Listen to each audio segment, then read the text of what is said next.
ก็ถามจนเจียดไทยนี่คือเจียจนเจียดมวยได้เมียนกรบตะเลพระพุทธศาสนาก็โดยจีพรหมศาสนาหรือก็ฮินดูศาสนาพองได้ปัญหาให้ได้ไว้บานจีบ่มพลาย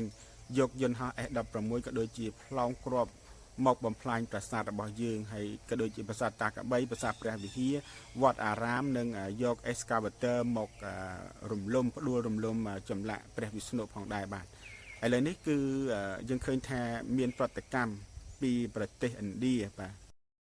บัดจุมริบสู้ปกไม้บองโอนต่างออกนี้บัดขยมบัดเคาะคานทเววิดีโอดำไปจุนบองโอนตุสนาอยากเป็นภายใน7 ปีคายให้บองโอนบัดได้ซาแต่ละเวอร์การที่บองโอนบัดอะไรนี้ขยมบัดบานเวลหมอกการประสาทดำไปทเวจีวิดีโอดำไปจุนบองโอนตุสนาจีบรรทอเตียให้บองโอนบัดจับปีเป็นนิต่อเตยบัดยานะก็ขนมเมื่อตัดไอบานมาดองได้บานมวยวิดีโอด้วยกับปีวิดีโอจุนบองโอนตุสนาจีบรรทอเตียได้จังสำหรับบองโอนได้เหมือนตอนบาน subscribe ในช่องขนมบัดกระสมจุย subscribe ของนะบองโอนบัดให้บางรูปเป็นดังพร้อมบองโอนไปบ่าให้ก็ออกก้นหนึ่งบองโอนต่างอ้อได้บานได้มีแพ็กได้พีบขนมกาจูรวมตุสนาวิดีโอตามระยะช่องขนมบัดบองโอนไปบานให้ทั้งไงนี้ขนมบัดบานเพื่อดำน้ำหมอกการริชนีอังกอร์ทอมบ่าริชนีอังกอร์ทอมนี่คือสำได้หมอกการปราสาทมวยได้มีสมุทรปราสาทโจบาดบางคนบาดได้ขนมบานตัวโปรเมียนหมอกแท้ปราสาทมันตอนสัมโพธเอาตุสนาบาดเอาประจีจนโจตุสนาบาดบาดไทยในขังกลอยขยมนี่มันเป็นจีปราสาทโจมด้วยนะบางคนบาดนี่คือไฮทาปราสาทเกาะเสาะบางคนบาดปราสาทโจมคือถัดในขังกลอยในปราสาทเกาะเสาะในแต่ดอมบางคนบาดจังยืงตัวโปรเมียนมาแท้ปราสาทโจมนี่ตรบานจุจลุยรอลห้อยก็เป็นใต้มันตอนบานบางเอาสัมโพธเอาประจีจนโจตุสนาบานจังบางโอนประตอบปีตัวดำเนินทาปราสาทโจมบานก่อสร้างรุยรอบานจุจลุยรอลห้อยอย่างนี้ยืงตัวตุสนาต่างออกนี้ตาสำรับปราสาทโจมประตอบปีจุจลุรุยซาหลังเวงนั้นตาเมียนสำรับละอโพพองชาติชัยกำรัดนาบางโอนบานจังโจรวมตุสนาต่างออกนี้จมูกขนมบาดบางโอนบานบัดปกไม้บางปอนบาปราสาทนี้เกี่ยหายทาปราสาทเกาะเสาะนะบางปอนบาปแต่ขยมมันบานมาประดับรูปพีบกับโดยจีนิยายเตะตรงหนึ่งปราสาทเกาะเสาะในเตะบางปอนบาก่อนทายบางห้างจองบางห้างตีตังอมปีปราสาทโจมคือทัดในขังกร้อยหรือขังกาดในปราสาทเกาะเสาะในบางปอนบาบัดปกไม้บางปอนบานี่คือจีติดพิบในปราสาทโจมได้บานจุจลเติบแต่บานจุจลรุยร้อลบางคนบาดปันท้ายอัญญาทอมันตอนบาดสมโพธดำใบเอาประจีจนก็โดยจีเงียวเจียดหนึ่งอันดับเจียดโจลตุสนาเตบาดคือยังเคยทาปราสาทโจมนี่คือเมียนกษันตักปอดจมวิญบางคนบาดเมียนกษันตักปอดจมวิญให้กับเมียนกำเปงได้สร้างซองอัมปีธมพูนั่นก็ปัดจุ่มเป็นของได้กับเป็นใต้ตรบานบะใบดอยอันเลินเลยให้บางคนบานจังยืงแต่ตุสนาแต่งออกนี้จะมวยขมบาดบางคนไป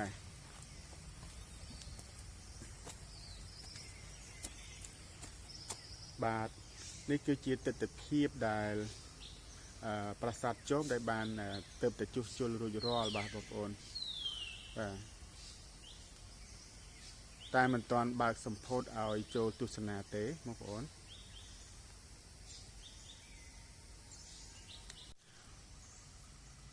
บาดปราสาทโจมนี่คือก่อสร้างโดยประบาท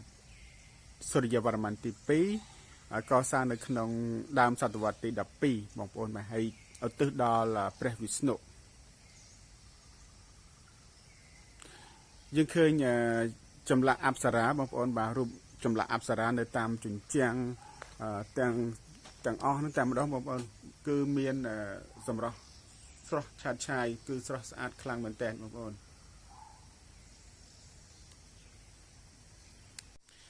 บาติตั้งในปราสาทโจมนี่คือทัดในขนมราชนีอังกอร์ทอมไฮทัดในขนมกรมปราสาทเปรพิทูปานในขนมกรมปราสาทเปรพิทูนั่นคือเมียนปราสาทเราดาวเตปรามปราสาทบาคือปราสาทตีมุ้ยคือปราสาทโจมนี่ฮะบางคนมาปราสาทตีปีคือในขังเหล็กนั่นคือในขังหมกนั่นมีสมุทรปราสาทเกาะเสาะบานให้ในขังกาในปราสาทโจมนั่นมีสมุทรปราสาทตาตูด ហើយនៅខាងជើងហ្នឹងគឺមានប្រាសាទពីរទៀតគឺប្រាសាទកណ្ដកយក្សនិងប្រាសាទដូនមៀបាទប្រាសាទតាទួតនេះគឺនៅខាងក្រោយប្រាសាទជោមនឹងតែម្ដងបងប្អូនបាទនៅខាងកើតប្រាសាទជោមនឹងតែម្ដងបងប្អូនបាទបាទអញ្ចឹងយើងឃើញថានៅក្នុងចំណោមប្រាសាទទាំង5នៅក្នុងក្រុមប្រាសាទគេហៅថាប្រាសាទព្រះពិធុហ្នឹងគឺមានប្រាសាទតាទួតមួយតែមួយប៉ុណ្ណោះដែលកសាងឧទ្ទិសដល់ព្រះពុទ្ធសាសនាមហាយានបាទហើយប្រាសាទ4ទៀតមានប្រាសាទជោមប្រាសាទកសក់ប្រាសាទកណ្ដកយក្សនិងប្រាសាទដូនមីហ្នឹងគឺសុទ្ធតែកសាងឧទ្ទិសដល់ព្រហ្មញ្ញសាសនាគឺព្រះវិស្ណុនិយមបងប្អូនបាទអញ្ចឹងយើងមិនដឹងថាយ៉ាងម៉េចទេដូនតារបស់យើងគាត់បានកសាងប្រាសាទមួយគឺប្រាសាទតាទួតហ្នឹងគឺកសាងឧទ្ទិសដល់ព្រះពុទ្ធសាសនាមហាយានបាទយើងឃើញទស្សនវិជ្ជានៅពេលព្រឹកថ្មនេះគឺនៅក្នុងក្រមប្រាសាទព្រះពិធុក៏ដូចជានៅប្រាសាទជោមហ្នឹងគឺមានដើមឈើធំធំគឺម្លប់ចោលម្លប់ត្រឈឹងត្រឈៃស្រស់ស្អាតខ្លាំងមែនទែនបងប្អូនបាទហើយតិចតិចខ្យល់នៅក្នុងរដូវនេះគឺខែ12នេះគឺតិចខ្យល់តិចរសៀកមកពីទីខាងជើងផងដែរបាទហើយរដូវនេះចាប់ផ្ដើមជារដូវស្លឹកឈើជ្រុះហើយបងប្អូនបាទអញ្ចឹងយើងឃើញមានស្លឹកឈើជ្រុះក្រាលពេញដីតែម្ដងបងប្អូនបាទហើយឮតែសំឡេងសត្វយំបាទពេញព្រៃទៅហឹងអឹងកងតែម្ដងបាទធ្វើឲ្យយើងនឹកស្រណោះដល់អតីតកាលនៃមហាអង្គរនៃមហាអង្គរដ៏រុងរឿងរបស់ខ្មែរយើងគឺរាជធានីអង្គរធំនេះតែម្ដងបងប្អូនបាទអញ្ចឹងចូលរួមទស្សនាជាមួយខ្ញុំបាទជាបន្តទៀតអំពីប្រាសាទជើមនេះបងប្អូនបាទអញ្ចឹងយើងធ្វើដំណើរឡើងទៅខាងលើបន្តិចទៅដើម្បីចូលទៅថតនៅខាងលើជូនបងប្អូនទស្សនាបាទជំរាបសួរពុកម៉ែបងប្អូនបាទឥឡូវនេះយើងធ្វើដំណើរឡើងទៅខាងលើបន្តិចទៅដើម្បីទៅថតយករូបភាពនៅខាងក្នុងគឺនៅលើកំពូលប្រាសាទហ្នឹងគឺមានអ្វីដើម្បីជូនបងប្អូនទស្សនាចង់ដឹងអំពីអ្វីខ្លះនៅមានអ្វីខ្លះនៅក្នុងកំពូលប្រាសាទហ្នឹងបងប្អូនបាទតោះឥឡូវយើងឡើងទៅលើទាំងអស់គ្នាបាទនេះគឺជាចម្លាក់មួយខ្សែដែលមានសភាពស្រស់ស្អាតខ្លាំងមែនទែនគឺមានព្រះអាទិទេពមួយអង្គកំពុងតែគង់នៅលើព្រះកាឡាហើយខ្ជាក់ជាកម្រងផ្កាទាំងសងខាងយ៉ាងស្រស់ស្អាតតែម្ដងបាទហើយនៅថ្មីចេះមើលទៅដូចទឹមធ្វើឲ្យថ្មីអញ្ចឹងឲ្យកន្លត់តែម្ដងបងប្អូនបាទដោយសារតែផ្ទាំងចម្លាក់នេះនៅក្នុងកំពូលដែលបិទបាំងកុំឲ្យត្រូវថ្ងៃភ្លៀងខ្យល់អីចឹងបងប្អូនបាទអញ្ចឹងអត់មានភាពរិចរិលអីខ្លាំងទេបាទតើឥឡូវយើងទៅដល់កណ្ដាលម្ដងក្នុងកំពូលកណ្ដាលនេះផ្នែកប្លង់កណ្ដាលនៃប្រាសាទតែម្ដងបងប្អូនបាទយើងឃើញដុំថ្មនេះមានរុនជា4ជ្រុងតូ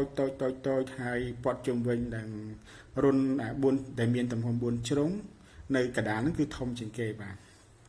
នេះគឺជាអាថ្មបងប្អូនថ្មអាថ្មដែលតាមរយៈមគ្គុទ្ទេសក៍ទេសចរនៃអាណាចក្រអង្គរគាត់បានឲ្យដឹងថារុនទាំងអស់នេះគឺមានរហូតដល់ទៅ17បាទ17គឺដាំត្បូងបងប្អូនបាទគឺដាំត្បូងដើម្បីធ្វើឲ្យអាថ្មនេះកាន់តែមានឫទ្ធិបារមីគឺថ្មនេះគឺស្ថិតនៅក្នុងនៅខាងក្រោមបល្ល័ង្កនៃព្រះវិស្ណុបងប្អូនបាទធម្មតានៅកន្លែងនេះវាគេតម្កល់នៅព្រះវិស្ណុបាទមានបល្ល័ង្កមានអីប៉ុន្តែអត់ឃើញមានទេឥឡូវមិនដឹងថាទៅណាគេយកទៅណាយើងអត់ដឹងបាទបងប្អូនបាទប៉ុន្តែថ្មនេះគឺជាថ្មអាថ្មតែស្ថិតគេដែលគេតាំងនៅខាងក្រោមរាជបល្ល័ង្ករបស់ព្រះវិស្ណុបាទអញ្ចឹងបងប្អូនពេលឃើញសូមគោរពបូជាបួងសួងអីទៅសូមសេចក្តីសុខចម្រុងចម្រើនអីទៅបងប្អូនកុំដើរកន្លងឲ្យសោះណាបងប្អូនបាទយើងបួងសួងលើកដៃប្រណម្យទៅដើម្បីសូមសេចក្តីសុខចម្រុងចម្រើនកុំឲ្យមានជំងឺតម្កាត់អីផ្សេងអញ្ចឹងទៅបងប្អូនបាទចម្លាក់នៅប្រាសាទជោមនេះគឺដូចទៅនឹងប្រាសាទបន្ទាយស្រីបេះបិទបងប្អូនតាំងពីទ្វារបាលអមសងខាងផ្លូវដែលចូលឡើងទៅប្រាសាទហ្នឹងគឺដូចប្រាសាទបន្ទាយស្រីអញ្ចឹងដែរបងប្អូនបាទហើយ គឺទៅច្រឡឹងស្អាតខ្លាំងមែនតើបាទស្អាតខ្លាំងមែនតើចម្លាក់នៅទាំងអស់ហ្នឹងគឺដូចទៅនឹងប្រាសាទប្រទេសស្រីអញ្ចឹងដែរបងប្អូនបាទ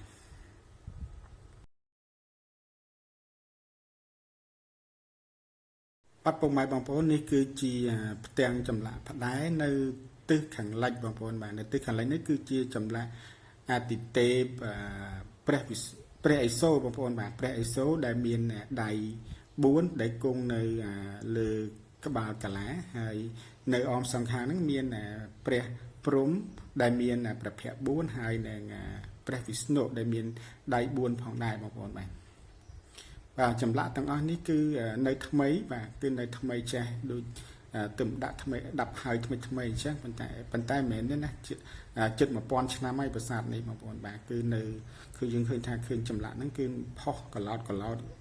នៅថ្មីដូចទៅឆ្លាក់ហើយថ្មីអញ្ចឹងបងប្អូនបាទប៉ុន្តែប្រាសាទនេះ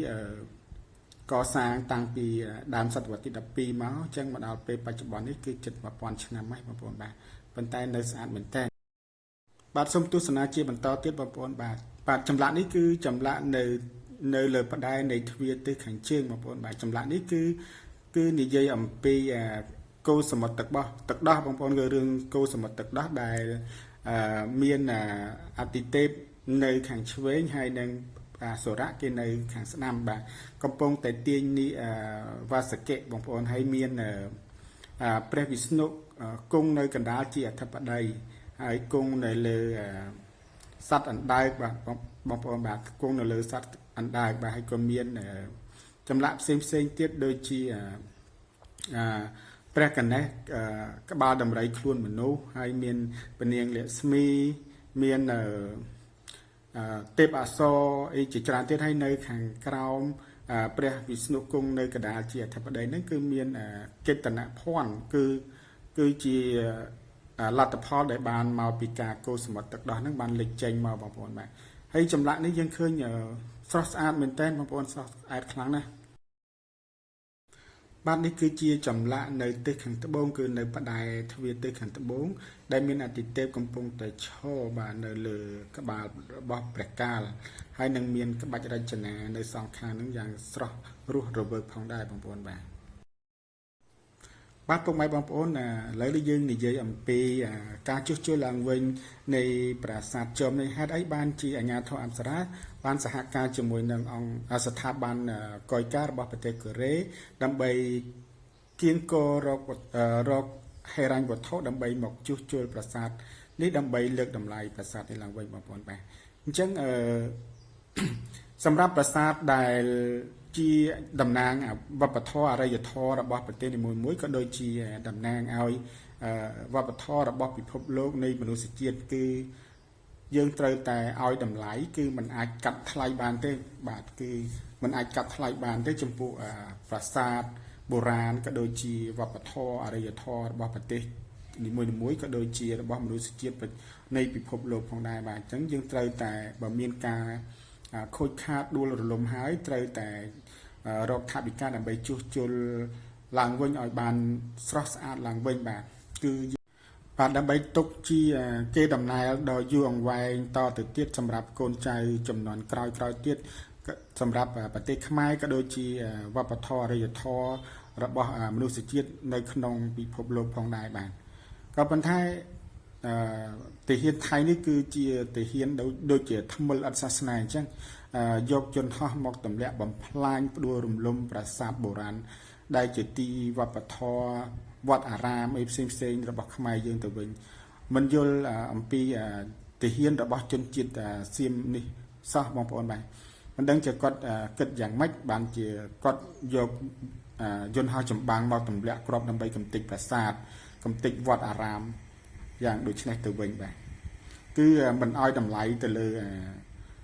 វប្បធម៌ប្រាសាទបុរាណឯសោះហើយស្រែកក្តែងថាខ្លួនឯងនឹងជាប្រាសាទរបស់ខ្លួនឯងចង់បានប្រាសាទតាក្របីប្រាសាទខ្នាប្រាសាទព្រះវិហារនឹងចង់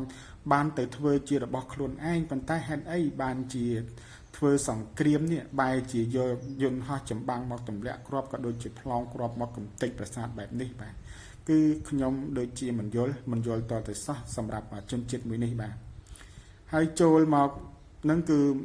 បើសិនតែបោះខ្លួនឯងចង់បានហេតុអីបានជាមិនថែរក្សាបានជាបំផ្លាញទៅវិញបាទគិតថាជនជាតិថៃនេះគឺជាជនជាតិមួយដែលមានគោរពទៅលើព្រះពុទ្ធសាសនាក៏ដូចជាព្រហ្មញ្ញសាសនាឬក៏ Hindu សាសនាផងដែរប៉ុន្តែហេតុអ្វីបានជាបំផ្លាញយកយន្តហោះ F16 ក៏ដូចជាផ្លោងគ្រាប់មកបំផ្លាញប្រាសាទរបស់យើងហើយក៏ដូចជាប្រាសាទតាកបីប្រាសាទព្រះវិហារវត្តអារាមនិងយក excavator មករំលំផ្ដួលរំលំចម្លាក់ព្រះវិស្ណុផងដែរបាទឥឡូវនេះគឺយើងឃើញថាមានប្រតិកម្មពីប្រទេសឥណ្ឌាបាទហើយនឹង Hindu សាសនិកជនទូទាំងពិភពលោកផងដែរអានធ្វើពហិការមិនទៅលេងប្រទេសថៃក៏ដូចជាមិនប្រើប្រាស់នៅទំនិញផលិតផលរបស់ថៃបាទហើយនឹងមានការផ្តិតមេដាយប្តឹងបាទប្តឹងប្រទេសថៃផងដែរអំពីការបំផ្លាញព្រះវិស្ណុរូបសំណាកព្រះវិស្ណុនេះផងដែរបាទអញ្ចឹងយើងឃើញថាអ្នកណាសាងអីនឹងទទួលផលនឹងហើយថៃវាបានបំពេញយ៉ាងក្លឿនមកលើទឹកដីកម្ពុជាយើងបាទដោយប្រើ S16 ក៏ដូចជាGripen ក៏ដូចជា T50 មកទម្លាក់គ្រាប់ចូលជ្រៅមកក្នុងទឹកដីរបស់យើងផងដែរបងប្អូនបាទអញ្ចឹងនេះជាមហិទ្ធិឫទ្ធិរបស់ព្រះវិស្ណុបានបញ្ចេញឫទ្ធិទៅលើប្រទេសថៃហើយបងប្អូនបាទអញ្ចឹងគឺយើងឃើញលទ្ធផលបដាហើយបាទគឺប្រទេសឥណ្ឌាខ្លាំងជាងគេក្នុងការពហិការមិនមកលេងប្រទេសថៃក៏ដូចជាផ្តិតមេដាយធ្វើការផ្តិតមេដាយប្តឹងទៅលើប្រទេសថៃអំពីការបំផ្លាញរូបសំណាកព្រះវិស្ណុនៅក្នុងប្រទេសកម្ពុជាផងដែរបងប្អូនបាទពុកបងប្អូនបាទការផ្តិតរូបភាពក៏ដូចជានិយាយតាក់ទងទៅនឹងប្រាសាទជុំដែលទៅជួសជុលឡើងវិញដោយអាជ្ញាធរអប្សរាសហការជាមួយអង្គការកយការនៃប្រទេសកូរ៉េគឺបានជួសជុលប្រាសាទជុំនេះឲ្យមានសម្រស់ស្រស់ស្អាតឡើងវិញរបស់ខ្ញុំបាទនៅពេលនេះគឺដល់ទីបញ្ចប់ហើយបងប្អូនបាទហើយខ្ញុំសន្យាជួបបងប្អូននៅវីដេអូក្រោយជាបន្តទៀតបងប្អូនបាទនៅក្នុងគណៈនេះខ្ញុំបាទក៏សូមអរគុណនិងសូមជម្រាបលា